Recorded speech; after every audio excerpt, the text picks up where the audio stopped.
हाँ तो प्यारे बच्चों, कैसे हैं आप लोग? अच्छे होंगे आप लोग। ज़्यादा चिंता करने की कोई ज़रूरत नहीं है। मैं क्लास में भी आपसे यही बात बार बार कहता हूँ कि आप लोग हंसते खेलते पढ़ाई करिए और अपनी परीक्षा को पास करिए। तो जैसा कि कल के वीडियो में हम कबीरदास की जीवनी, साहित्य में उनका योगदान, उनकी भाषा शैली इत्यादि पे चर्चा किए थे, तो उसी प्रकार आज का जो हमारा विषय है वो है गोस्वामी तुलसीदास। आज हम गोस्वामी तुलसीदास का जीवन परिचय, साहित्य में उनका योगदान, उनकी रचनाओं तथा उनकी भाषा शैली आदि पर चर्चा करेंगे। बहुत अच्छी बात है कि कल के वीडियो को आप लोग देखें और उसको याद किए, तो इसमें परेशान होने की ज़रूरत नहीं है। आप लोग आराम से तैयारी करिए। हमारा ये channel Kesari Hindi research centre हमेशा आपके साथ खड़ा रहेगा और हम भी जब तक हैं तब तक अच्छे अच्छे प्रश्नों को लेकर के आपके साथ सामने आते रहेंगे। तो आइए, ज़्यादा समय न लेते हुए हम सीधे अपने टॉपिक पे आते हैं। देखिए, गोस्वामी तुलसीदास के बारे में जैसा कि कहा गया है कि गोस्वामी तुलसीदास जी का जन्म 1532 ईस्वी में राजापुर बांदा गांव में हुआ। कहाँ पर? राजापुर। ये बांदा जिले में पड़ता है, जहाँ पे इनका जन्म हुआ। इनके पिता का नाम आत्माराम दुबे तथा माता का नाम हुलसी था। ठीक है, आत्माराम दुबे और माता का नाम हुलसी। ऐसा कहा जाता है कि इनका जन्म मूल नक्षत्र में हुआ था। मूल नक्षत्र मतलब खराब नक्षत्र आप कह सकते हैं। ऐसा नक्षत्र था कि जिसमें बच्चों का पैदा होना अशुभ माना जाता है, उसी नक्षत्र में इनका जन्म हुआ था। और ये भी कहा जाता है कि तुलसीदास जब 5 वर्ष के थे, जब पैदा हुए थे, तो ये 5 वर्ष के बालक कि जैसे विकसित थे। इनके मुख में सभी दांत उपलब्ध थे और ऐसा भी कहा जाता है कि जब पैदा हुए थे तो राम राम कहते हुए जो पैदा हुए थे। इनके पिता आत्माराम दुबे जो थे, इस बच्चे का त्याग कर दिए, घर से निकाल दिए और इस बच्चे का लालन पालन मुनिया नामक एक दासी ने किया। कौन किया? मुनिया नामक दासी। वो इस बच्चे को ले गई, इस बच्चे का लालन पालन की। ये बच्चा धीरे धीरे बड़ा होता है। तो तुलसीदास जी का जो बचपना था वो अत्यंत गरीबी में बीता। ये बालक नरहरियानंद जी एक महात्मा थे, उनके साथ ये रहने लगे और यही इनके गुरु थे। नरहरियानंद राम नाम की शिक्षा, राम कथा, नरहरियानंद जी ही इनको राम कथा सुनाए। जैसा कि गोस्वामी तुलसीदास लिखते हैं कि मैं पुण्य निज सन सुनी कथा सुसूकर खेत, कि हमने अपने गुरु से सूकर क्षेत्र यानी सोरों में राम कथा सुने हैं और राम कथा का ज्ञान हमको अपने गुरुदेव के माध्यम से मिला। इनका विवाह दीनबंधु पाठक की कन्या रत्नावली से हुआ। रत्नावली बहुत सुंदर थी, विद्वान स्त्री थी। ऐसा कहा जाता है कि तुलसीदास अपनी पत्नी के प्रति अत्यधिक आसक्त रहते थे। आसक्त मतलब उसको अत्यधिक प्रेम करते थे, 1 मिनट के लिए दूर अपने से होने नहीं देते थे। एक दिन क्या हुआ कि इनकी पत्नी मायके चली जाती है इनको बिना बताए। ये जब घर लौटते हैं तो रत्नावली को वहां न पाकर ये भी ससुराल चले जाते हैं। जब वहां पहुंचे तो रत्नावली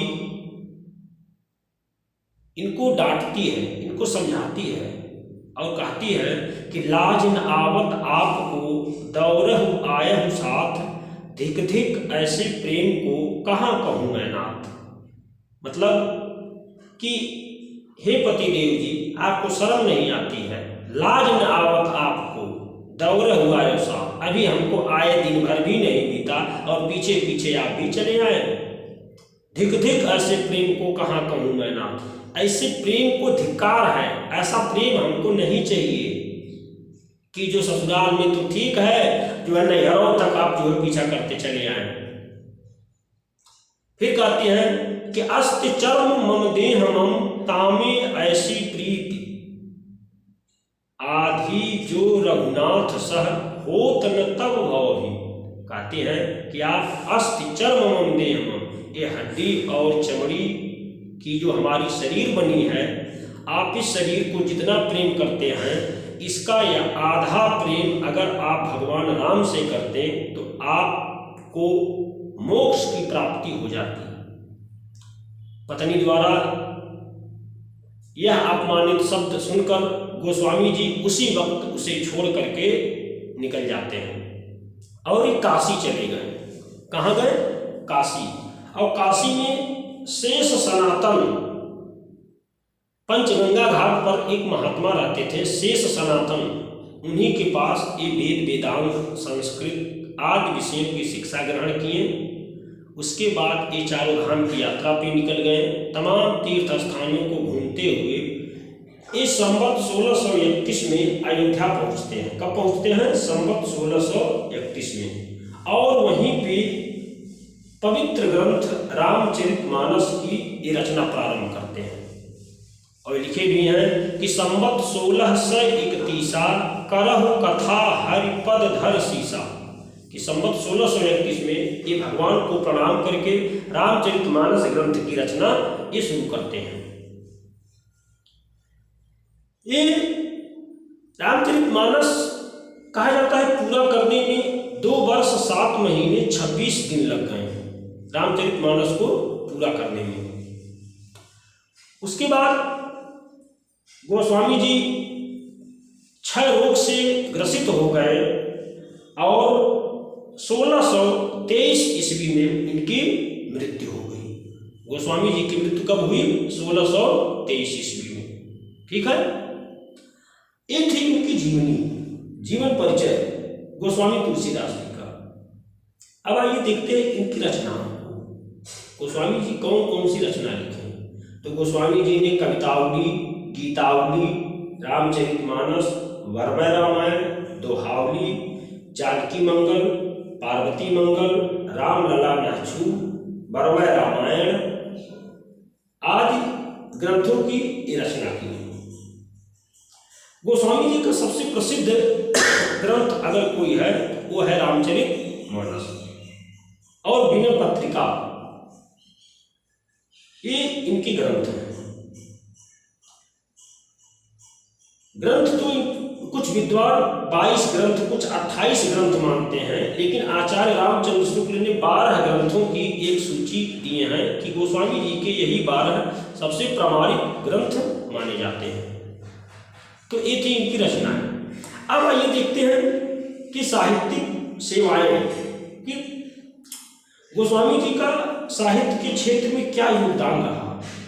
तो राम भक्ति शाखा का हिंदी में अगर प्रचार प्रसार करने का श्रेय किसी को जाता है तो रामानंद जी के बाद गोस्वामी तुलसीदास जी को जाता है। और ये भक्ति काल के सगुण रामाश्रयी धारा के सबसे बड़े संत कवि माने जाते हैं। इन्होंने अवधी भाषा में हिंदुओं का पवित्र ग्रंथ रामचरितमानस की रचना किए और ये ग्रंथ आज हर हिंदू के घर में उपलब्ध है। वैसे तो गोस्वामी जी अवधी के अलावा और भी भाषाओं में ये रचना करते थे। ब्रज में इनकी बहुत सारी रचनाएं ब्रज भाषा में भी मिलती हैं, तो भी इसकी चर्चा हम आगे करते हैं। बात हम लोग कर रहे हैं कि साहित्य में इनका योगदान क्या है, सेवाएं ये क्या दी। तो गोस्वामी जी मुगलों के समय की जो स्थिति थी, उस समय हिंदुओं के ऊपर जो अत्याचार होते थे आदि चीज़ों का ये अध्ययन, पूरा वर्णन, मार्मिक वर्णन ये अपने ग्रंथों में किए हैं। उस समय मुगलों का शासन था, अकबर उस समय राजा था, तो गोस्वामी तुलसीदास जी अकबर के समकालीन बताए जाते हैं और मुगलों के उसके समय में हिंदुओं की क्या दशा थी, क्या स्थिति थी, इसका जो है चित्रण ये अपनी रचनाओं में करते हैं। इनकी एक रचना कवितावली है, उसमें लिखते हैं कि खेती ने किसान को, भिखारी को न भीख, बनिकर को बनिज, न चाकर को चाकरी, जीविका विहीन लोग सिद्ध मान सोच बस, कहें एक एकन से कहाँ जाए काकरी। तो इस स्थिति का इस चित्रण जो है अपनी रचना कवितावली में ही करते हैं। अब हम बात कर लेते हैं इनकी भाषा से।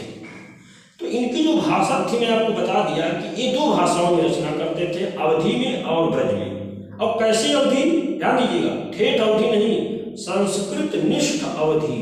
इनकी जो अवधि थे उसमें संस्कृत के शब्द थे, गांव के ग्रामीण शब्द का इन्होंने अपने रचनाओं में काफी परहेज किया। अब देखिए अवधि में इनकी कौन कौन सी रचनाएं लिखी गई, जैसे रामचरितमानस, पार्वती मंगल, जानकी मंगल, बरवै रामायण, रामलला नाचू आदि रचनाएं इनकी अवधी भाषा में लिखी गई हैं। और कवितावली, गीतावली, दोहावली, विनय पत्रिका, कृष्ण गीतावली आदि रचना जो है ब्रज भाषा में ये लिखे हैं। तो ये है इनकी भाषा शैली। अब देखिए छंदों का प्रयोग। गोस्वामी जी का जो रामचरितमानस है ये दोहा और चौपाई शैली में लिखा गया है। इसके अलावा ये छप्पय, कवित्त, सवैया आदि छंदों का भी ये जो है प्रयोग करते थे। तो प्यारे बच्चों, ये थी तुलसीदास की जीवनी, उनकी रचनाएं और संक्षिप्त परिचय। इससे ज़्यादा कुछ भी लिखने की जरूरत नहीं है। अगर आप लोग सही से एक पॉइंट बना करके, हेडिंग डाल करके इस तरीके से अगर आप लोग जीवनी लिखते हैं तो निश्चित ही एग्जामिनर आपको अच्छा नंबर देगा। यदि आपको हमारा चैनल अच्छा लगा हो या वीडियो अच्छा लगा हो तो आप हमारे चैनल को लाइक, शेयर और सब्सक्राइब जरूर करें। नमस्कार।